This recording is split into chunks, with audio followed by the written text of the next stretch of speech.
Welcome back ناظرین. After the break پر جانے سے پہلے بات ہوئی تھی پروفیسر ڈاکٹر سہیل اختر کے ساتھ سانس کی بیماریوں کے متعلق. آئیے بات چیت کا سلسلہ آگے بڑھائیں. ڈاکٹر صاحب, جیسے کہ بات ہو رہی تھی علاج کی اور دمے کے علاج کے بارے میں آپ نے بتایا تھا کہ یہ ایک ایسی بیماری ہے جو اگر مستقل رہے تو پھر کنٹرول کرنا ضروری ہو جاتا ہے, کیونکہ یہ امراض, دونوں ہی امراض عمر بھر ساتھ رہتے ہیں زیادہ تر. ایک دفعہ جب سامنے آ جاتے ہیں تو پھر جو نقصان ہو چکا ہوتا ہے وہ تو وہیں موجود رہتا ہے, اس کا مکمل طور پر سدباب ممکن نہیں ہوتا. اس حوالے سے میں آپ سے پوچھنا چاہوں گا کہ اکثر یہ مریض تنگ بھی آ جاتے ہیں, پھر یہ بھی کہنے لگتے ہیں کہ علاج کرواتے ہیں لیکن کوئی فائدہ نہیں ہو رہا. تو علاج سے کس طرح کی امیدیں وابستہ کرنی چاہیے, اور علاج بہتر ہو سکے اس لیے کس طرح کا تعاون دینا چاہیے مریضوں کو؟ صحیح. پہلے تو یہ میں وضاحت کر دوں کہ جو آپ نے ڈیمیج کا ذکر کیا جو ہو چکا ہوتا ہے وہ COPD میں ہوتا ہے, جو دائمی کھانسی یا دائمی سانس کی بیماری ہے. جی. دمے میں اس طرح کا کوئی ڈیمیج نہیں ہوتا, لیکن یہ ضرور ہے کہ وہ ساری عمر کا ایک پرابلم ہے. جی.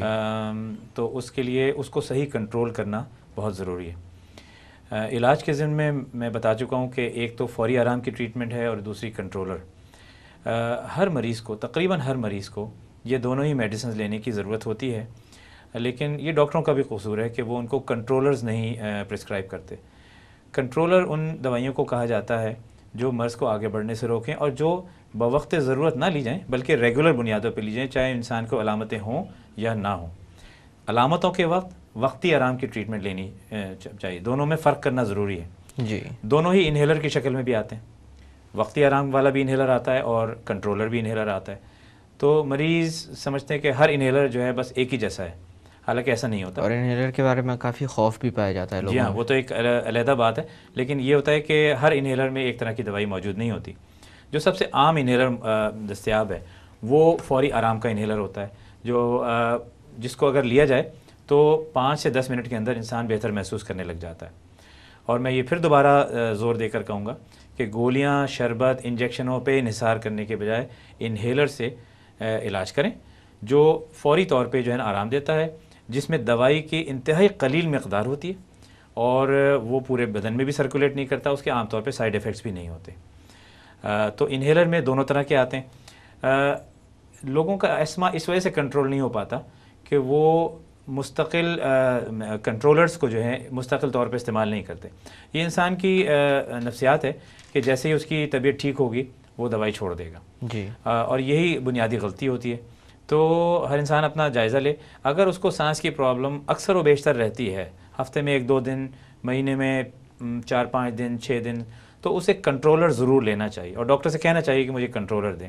کنٹرولر میں گولیاں بھی آتی ہیں, ٹیبلٹس بھی آتی ہیں اور انہیلر کی شکل میں بھی آتے ہیں. سب سے بہترین کنٹرولر جو ہیں وہ انہیلر کی شکل میں دستیاب ہیں.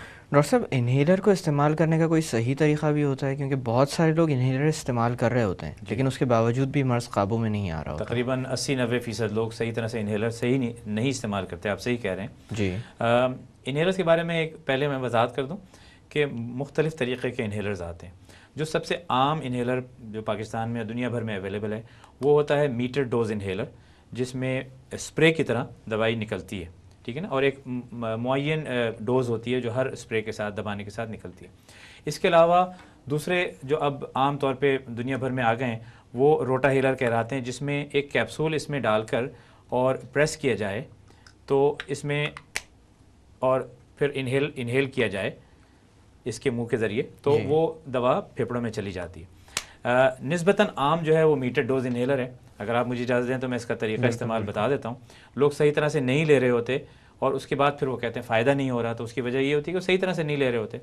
اس کا ڈھکنا جو ہوتا ہے وہ ہٹا کر اس کو زور سے ہلانا چاہیے, پھر اس کو منہ میں رکھ کے منہ پوری طرح سے بند کرنا چاہیے اور ایک دفعہ پریس کر کے جیسے ہی دوا آپ کے منہ میں جائے اس وقت آپ ایک سانس لمبا اندر تک کھینچ کے اور سانس کو 10 سیکنڈ تک کے لیے روکیں اور پھر سانس کو چھوڑیں. میں آپ کو کر دکھا دیتا ہوں. جی. اس کو ہلا کر پہلے تھوڑا سا سانس باہر نکال لیں,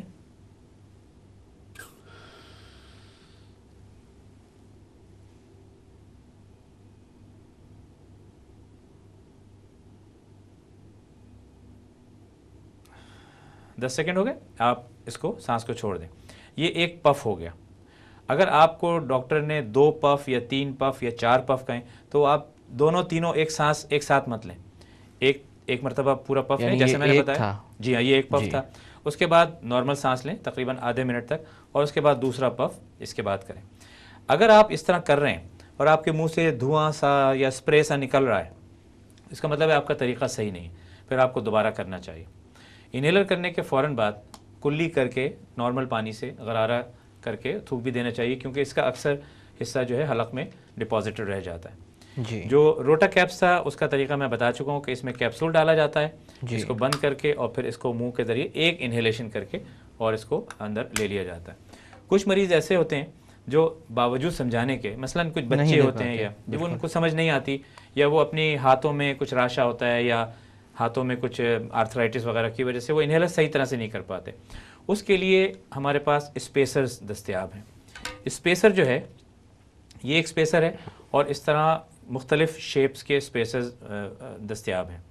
اسپیسر کا مطلب یہ ہوتا ہے کہ ہم انہیلر کو منہ سے لگانے کے بجائے اسپیسر کو منہ سے لگائیں اور اس میں پیچھے اسپیس انہیلر لگا دیں، اور پھر جب دبائیں تو دوا اس کے اندر جمع ہو جائے اسپیسر کے اندر، اور پھر منہ سے ہم سانس لے کر اس کو اندر پہنچا سکیں. اگر آپ کہیں تو میں اس کو بھی طریقہ بتا دیتا ہوں کہ ہم نے ڈھکنا ہٹا کے اس کو شیک کیا اور اس کو اسپیسر کے پچھلے والے حصے سے لگا لی، اور منہ کے اندر رکھ کے جس طرح ہم انہیلر رکھ کے پریس کر رہے تھے اس طرح اب ہم پریس کریں گے تو یہ دوائی اس میں کر کے دکھا دیتا ہوں. اس کو پہلے تو شیک کیا اچھی طرح سے، جی لگایا،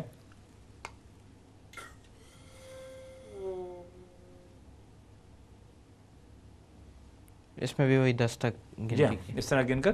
جی. کچھ لوگوں سے سانس نہیں رک پاتا، بہت تیز سانس ہو رہا ہوتا ہے، تو ان کے لیے اجازت ہے کہ وہ ایک سانس اگر نہ روک پائیں تو اس کو ہٹائے بغیر اور منہ یہاں سے ہٹائے بغیر اس میں 3-4 گہرے گہرے سانس اندر اور باہر لے سکتے ہیں، جس میں ان کی سانس جب باہر لے رہے ہوں گے تو اس کے اندر نہیں جائے گی، کیونکہ اس میں والو لگا ہوا ہوتا ہے.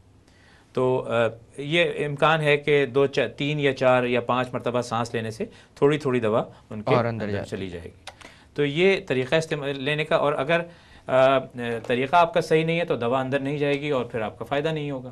تو یہ لوگوں کو سمجھنا چاہیے. اچھا ڈاکٹر صاحب، اسی طرح سے نیبولائزر بھی استعمال کروائے جاتے ہیں لوگوں سے.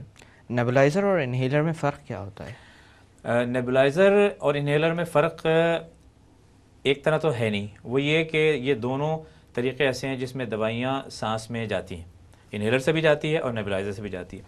نیبولائزر میں کا فرق یہ ہے کہ وہ دوائی جو آپ کو لنگز میں لے جانی ہے وہ لیکوڈ شکل میں، مائع شکل میں ہم اس میں ڈالتے ہیں، اور اس کو ہم اٹیچ کرتے ہیں الیکٹرک سے، اور یہ جب ہم الیکٹرک آن کرتے ہیں تو گیس کے پریشر سے، ہوا کے پریشر سے یہ لیکوڈ جو ہے یہ اسٹیم یا ویپرز میں تبدیل ہو جاتی ہے، اور وہ جب ہم منہ پہ یہ ماسک رکھ لیتے ہیں تو یہ اوپر لگا کر، تو ہم یعنی میں آپ کو کر دکھا دیتا ہوں. اس میں نے اس کے چیمبر میں دوائی ڈالی گئی ہے، اور اس کو ہم نے بند کیا اور اس کو ہم نے آن کر دیا، تو یہ جو آپ ویپرز نکلتے ہوئے دیکھ رہے ہیں یہ دوائی ہے اور منہ پہ لگا لی جاتی ہے. ٹھیک ہے، تو آدمی نارمل طریقے سے سانس لے سکتا ہے. اس کو تقریباً 10 سے 20 منٹ لگتے ہیں اس دوائی کو تحلیل ہونے میں.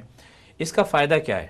اس کا فائدہ یہ ہے کہ بہت چھوٹے بچے جو انہیلر نہیں کر پاتے وہ نیبولائزر کی شکل میں دوائی لے سکتے ہیں. دوسرا فائدہ یہ ہے کہ شدید سانس کے اٹیک میں انہیلر نہیں لیا جا سکتا، کیونکہ وہ اس کے لیے سانس روکنا ضروری ہوتا ہے، صحیح دوا پہنچ نہیں پاتی، تو یہ نیبولائزر فائدہ مند دیتا ہے. کبھی کبھی یہ ہوتا ہے کہ ہم اینٹی بائیوٹکس بھی اس کے ذریعے دے سکتے ہیں، لیکن اصل جو اس کا فائدہ ہے وہ یہ ہے کہ ان لوگوں میں جن کو سانس کا شدید اٹیک ہو، یا وہ بچے یا بڑے عمر کے لوگ جو انہیلر صحیح طرح سے نہ لے پائیں، وہ نیبولائزر کے ذریعے دوائی لے سکتے ہیں. اس کا نقصان بھی ہے. ایک نقصان تو یہی ہے کہ یہ الیکٹرک سے چلتی ہے اور اس کی مشین بھی کاسٹلی آتی ہے. تو میں یہ نہیں کہوں گا کہ ہر سانس کا مریض جو ہے وہ نیبولائزر لے، میں کہوں گا کہ ہر سانس کے مریض کو انہیلر لینا چاہیے، لیکن اگر وہ کسی وجہ سے نہیں لے پا رہا ہے تو وہ نیبولائزر سے کام چلا سکتا ہے. اچھا ڈاکٹر صاحب، اس میں ایستھما کے میں اگر بات کی جائے تو اسٹیرائڈس بھی اکثر و بیشتر تجویز کیے جاتے ہیں. اسٹیرائڈس کے بارے میں عام طور پہ لوگوں میں خوف بھی پایا جاتا ہے، جی، جو کہ کسی حد تک درست بھی ہے. اس حوالے سے میں آپ سے پوچھنا چاہوں گا کہ اسٹیرائڈز اگر کسی مریض کو ان کی ضرورت پڑتی ہے تو وہ انہیلر سے لینا بہتر ہے یا اورل فارم میں یا گولیوں وغیرہ کی شکل میں؟ آپ نے اچھا سوال کیا.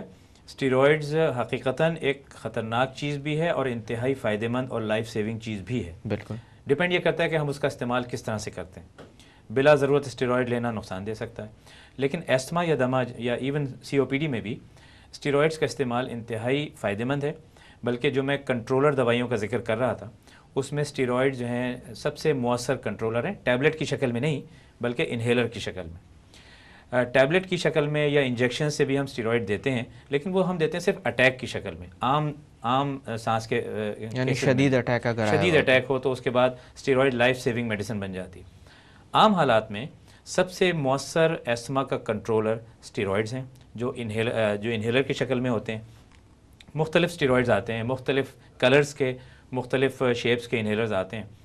ان اسٹیرائڈز کا کام یہ ہوتا ہے کہ سانس کے نالیوں میں جو سوزش ہوتی ہے جس کو ہم انفلیمیشن کہتے ہیں اس کو دباتے ہیں, اس کو کنٹرول کرتے ہیں.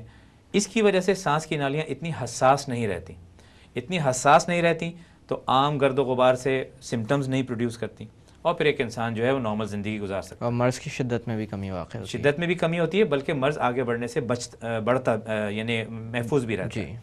تو اسٹیرائڈ انہیلرز جو ہیں ایسما کے تقریباً سارے مریضوں میں ضرور لینے چاہیے اگر ان کا ایسما پرسسٹنٹ ہے اور تھوڑا مائلڈ سے زیادہ ہے تو ان کو ضرور لینا چاہیے. ہاں یہ ضرور ہے کہ وہ ڈاکٹر کی ہدایت کے مطابق لیں کہ اس میں ڈوز زیادہ نہ لیں.